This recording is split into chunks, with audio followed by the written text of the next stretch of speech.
So tonight, it's the apology. I'm going to explore the apology and explore one idea, and that is, if Socrates was a philosopher, he was a very curious kind of philosopher, in the sense that no one else can be. And therefore, it's going to show the uniqueness of Socrates, both in terms of philosophy and as a religious figure. So that's going to be our goal. Right? Unique, both in the terms of philosophy and... Now I want to use the word religious in a different sense. Religious sometimes signifies from the Latin to be bound together. So rather than that, I'll say spiritual.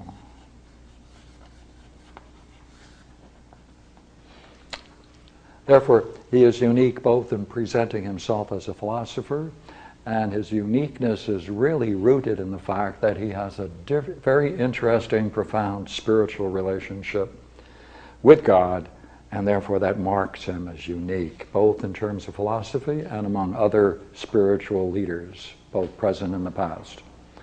So, as we usually do, I would first just like to look at the architecture of the work. Let this be the entire dialogue. It starts in terms of pages 17, and the Greek, Stephanus number 17a, and it ends at 42a. Some 25 pages. The apology, presumably, on one level, is Socrates' defense. And the whole issue of the apology is, what is he defending? That's what we want to explore. He talks about the charges against him as the old charges and the new charges. He introduces the old charges first at 19. 2 pages, as it were, into the text. It goes on to 24. And then he says, that's enough. So the old charges extend from 19 to 24. The new charges pick up at 24 and go to 27d.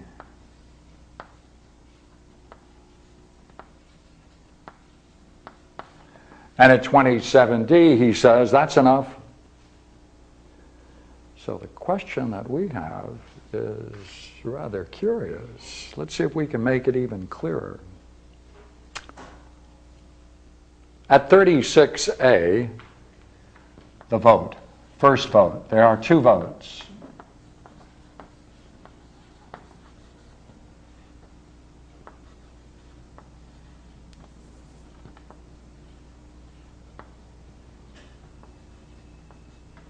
And then there's the second vote.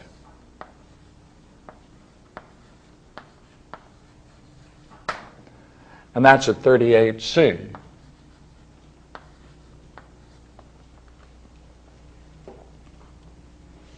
The official charges are what he calls the new. They're the new. So therefore, in terms of the dialogue itself, the formal charges against which he presumably is to defend himself occupy approximately 4 pages, 3 to 4 pages. Those are the official charges. These are the charges written on the affidavit. And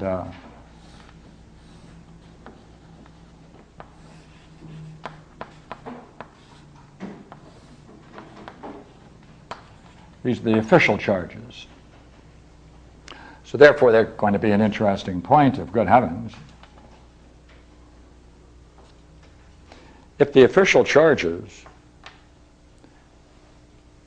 constitute the bulk of the work, that's the official charges, and he's finished with his defense, then what's the whole thing doing? Look here, we have 25 pages. We have 25 pages. He's only occupying 4 for the formal charges. The old are not charges. He calls these the old prejudices that he wants to answer. So here is this curious fellow. He's being formally charged with breaking Athenian law. And according to Athenian law, at the bottom of the charges, you have to state what you think is the sentence. Therefore, when Socrates received the affidavit, he knew that the sentence proposed by those who accused him was death.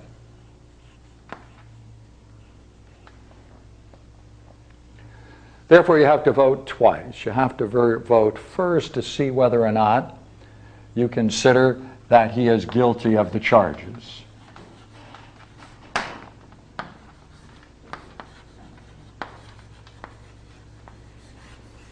Now there are 501 people in the jury. So the first vote must be the 501 must decide whether he's guilty of the charges. Then Socrates can offer an alternative sentence.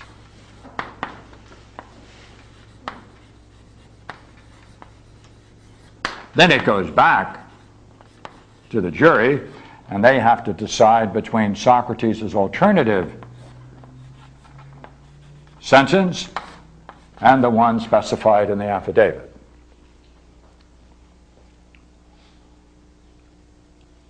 Well, right on the surface of it, it's rather curious, isn't it? That here we have a work called the Apology, and he only takes 4 pages on the whole thing. That's all he pays attention to. He announces the charges. 4 pages later, he says, that's enough. I've had enough of this. And he sets it aside, and he's now going to engage in a new and entirely different subject. And the real defense, therefore, that he's making is a defense against prejudices. That's his defense, and we have to know, good heavens, what is he talking about? What is he talking about, these prejudices? What kind, and why is he spending this amount of energy when he should be preparing himself against the formal charges, the affidavit? And instead he wants to deal with these charges, which he calls the old accusers. He said, they've been accusing me of something for years and years and years. He said, they've got you when you were young, as children. They've been pumping these things into you. He said, I must deal with them first. And therefore, what he does is quite remarkable and interesting. He makes believe that these old accusers have prepared a document, and therefore he reads off a make-believe set of charges.